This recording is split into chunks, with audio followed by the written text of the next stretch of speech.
வணக்கம். ஒரு டைரக்டருக்கோ திரைக்கதை ஆசிரியருக்கோ ஆரம்பத்தில் ஏற்படும் குழப்பம் எல்லாம் எனக்கும் இருக்கிறது. எங்கிருந்து ஆரம்பிக்கிறது? இந்த கதையை நாங்கள் சந்திச்சதை பற்றி ஆரம்பிக்கிறதா, முதல்ல எங்கே பார்த்ததுன்னு நினைக்கிறதா? எனக்கு தெரியவே தெரியாது. ஒரு பாவலர் பிரதர்ஸ்ன்னு தெரியும். நான் அமர் தான் இளையராஜான்னு நினச்சிட்டு இருந்தேன். ஒரு ஃபங்க்ஷனுக்கு போகிறோம், அங்கே இளையராஜா அப்படின்னா இவர் எந்திரிக்காமல் உட்காந்துட்டு இருக்காரு, வேற யாரோ நடந்து வராங்க. அவ்வளோதான் தெரியும் எனக்கு. அதற்கு பிறகு சார் நான் இந்த மாதிரி மியூசிக்கு ரசிகன் ஆரம்பிச்சு அது கொஞ்ச நாளில் அண்ணன் ஆகி ஐயா ஆகி அது இப்போ எல்லாரும் நினச்சிட்டு இருக்காங்க குணாவுக்கும் அபிராமிக்கும் ஒரு காதல் பாட்டு போட்டு கொடுத்துருக்காருன்னு. இல்லை, அது எங்களுடைய காதல் பாட்டு. என் கண்மணிக்கு நான் எழுதிய கடிதம், அதுக்கு இசையமைச்சிட்டார் அவர். அற்புதமான விஷயம். எனக்கு டைரக்டருடைய இதை பார்க்கும்போது பெரிய பிரம்மாண்டமான வேலையும் தான். அந்த இளையராஜா அவர்கள் எனக்கு பாடும்போது ஒரு சந்நியாச மந்திரம் பாட வேண்டிய நேரம் வந்தபோது ஒன்றும் பாடெல்லாம் முயற்சி பண்ணாங்க, விட்டுருங்க அதுவாக வரும் அப்படின்னாரு. பாடலில் ஒரு பெரிய கிளாஸ் அன்னைக்கு எனக்கு கிடைத்தது. அந்த கவனம் பண்ணுறது, எஸ்பிபி குரலில் இருந்தால் நல்லா இருக்குமான்னு ட்ரை பண்ணுறது, அதெல்லாம் பண்ணாதீங்க, உங்களுக்குள்ள ஒன்று இருக்கு, அது கிடைச்சா போதும் அப்படின்னு சொன்னாங்க. அந்த மாதிரி ஈஸியாக இருக்கணுங்கிறது தான் அவரே உங்களுக்கு கொடுக்க போகிறாரு அந்த அட்வைஸு. அதை நானும் சொல்லுகிறேன். ஈஸி. நிறையா பேர் அதைத்தான் தனுஷன் சொன்னார், இந்த ப்ரெஷர் 1000 வரும், பட் நீங்கள் எப்படி அவரை பார்க்குறீங்களோ அப்படி எழுதுங்க. ஏன்னா எடுக்கணும்னு எடுத்தால் 8 பார்ட் எடுக்கலாம்.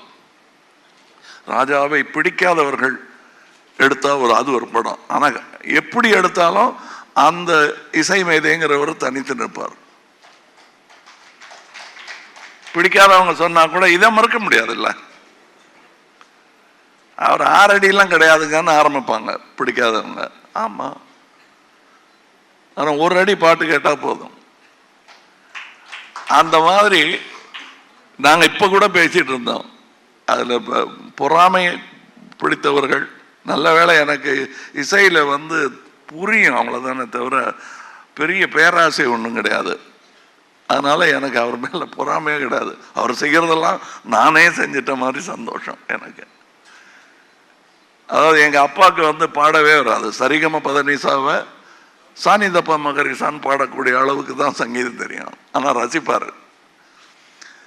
அவர் தான் நாங்கள்லாம் பாடணும், இப்படி எனக்கு வரல உனக்கு வரணும், வருது உனக்கு கற்றுக்க அப்படின்னு சொன்ன மாதிரி எங்கள் அப்பாவுடைய நிலையிலிருந்து தான் நான் இவரை பார்க்குறேன். நான் எனக்கு வராதெல்லாம் இவருக்கு வருது. அதைத்தான் பாரதி ராஜா சொன்னார். எப்படி இது அப்படின்னு ஆச்சரியப்பட்டுக்கிட்டே வருடங்கள் கடந்து விட்டன. வெவ்வேறு ஆங்கிள் இருக்குங்க இவரை பற்றி. இவங்க கூட வேலை பார்த்தவங்க சொல்கிற ஒரு கதை, மியூசிஷியன்ஸ் சொல்கிற கதை, இசையெல்லாம் தெரியாமல் வாழ்க்கையில் இளையராஜாவை தன்னுடைய டைரியாக யூஸ் பண்ணுறவங்க சொல்கிற கதை. என் கல்யாணத்தும் போது இந்த பாட்டு, நான் எனக்கு முதல் குழந்தை பிறந்த போது இந்த பாட்டு அத்தனை பேரும் அதை பேசினாங்க. ஒரு நான் இப்போ எல்லாரும் சொல்லும்போது இவர் வாழும் காலத்தில்னு, நான் இன்று பிறக்கவே இல்லை என்றாலும் இன்னும் ஒரு 100 வருஷம் கழித்து பிறந்திருந்தாலும் அவர் வாழும் காலத்தில் தான் வாழ்ந்திருப்பேன். ஏன்னா அவருங்கிறது இசைதான் அப்பவும் இருக்கும். அதற்கு ஒரு உதாரணம் சொல்லணும்னா, நானும் அவரும் ரசிக்கும் ஒரு அமேடியஸ் மோசார்ட் என்ற படத்தில் ஒரு வயோதிக மியூசிஷியன் ஒருத்தர் வந்திருப்பார். யாரும் இப்போ அந்த காலத்தில் பெரிய ஆளுங்க அவர் அப்படின்னு சொல்லி அவர் உட்காந்துருப்பார். அவர் மனநிலை சரியில்லாமல் உட்காந்துருப்பார். அவரை பார்க்க ஒருத்தர் போவார், நீங்கள் பெரிய மியூசிஷியன்னு கேள்விப்பட்டேன், நான் பெரிய மியூசிக்கெல்லாம் போட்டிருக்கேங்க, கம்போசர் அப்படின்ட்டு வாசிப்பார். இது நான் போட்டது. அப்படியா, கேட்டது இல்லையா? இல்லைங்க, இன்னொன்று பார்த்துக்கிறேன். இன்னொன்று வாசிப்பார், ரொம்ப நல்லா இருக்குங்க, கேட்டிருக்கீங்களான்னு. இல்லை, அப்படின்னு கொஞ்ச நாள் மறைச்சிட்டு இன்னொன்று வாசிப்பார், கூடவே சேர்ந்து பாடுவார். ஓ, இந்த பாட்டு நீங்க போட்டது தானா? நோ, தட் வாஸ் மொசாட் அப்படின்னு. அது இன்னொருத்தனுடைய பொறாமை அதுல கொந்தளிக்க அங்கிருந்து ஆரம்பிக்கும் படம். தட் இஸ் இளையராஜான்னு சொல்றதுக்கு 1000 மியூசிஷியன்ஸ் இருக்காங்க.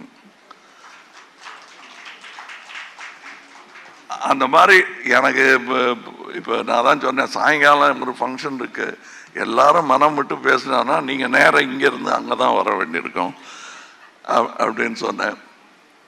Once again to the director நான் சொல்றது, உங்கள் பார்வையில் உங்களுக்கு சொல்லணும்னு தோன்ற அந்த நிஜத்தை சொல்லுங்கள்.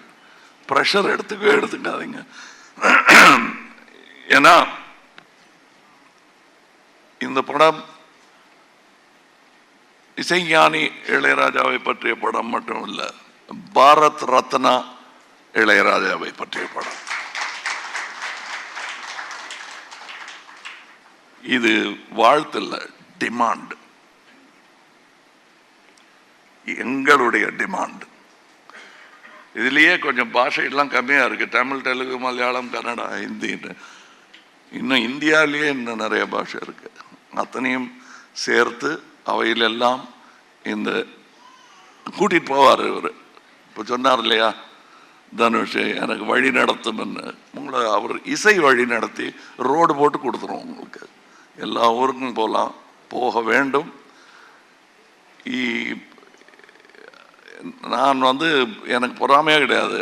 அதான் நான் சொன்னேனே, சார்னு ஆரம்பிச்சு, அண்டைன்னு ஆரம்பிச்சு, ஐயான்னு ஆரம்பிச்சு, இப்போ வித்தியாசம் இல்லாமல் அவருக்கு பாராட்டு வரும் போதெல்லாம் எனக்கு வருவதாக எனக்கு தோன்றும். அப்படிப்பட்ட ஒரு பாராட்டு விழாவாகத்தான் நான் இதை எடுத்துக்கொள்கிறேன். இதில் இன்னும் நிறையா சொல்வதற்கான விஷயங்கள் எனக்கு இருக்கிறது. ஆனால் இதற்கு பிறகு இசை வெளியீட்டு விழா, பிரீமியர், வெற்றி விழா, நிறைய வாய்ப்புகள் இருக்கிறது. அங்கே எல்லாம் பேசுவதற்கு நிறைய இருக்கிறது. பேசலாம். வாழ்த்துக்கள். வணக்கம்.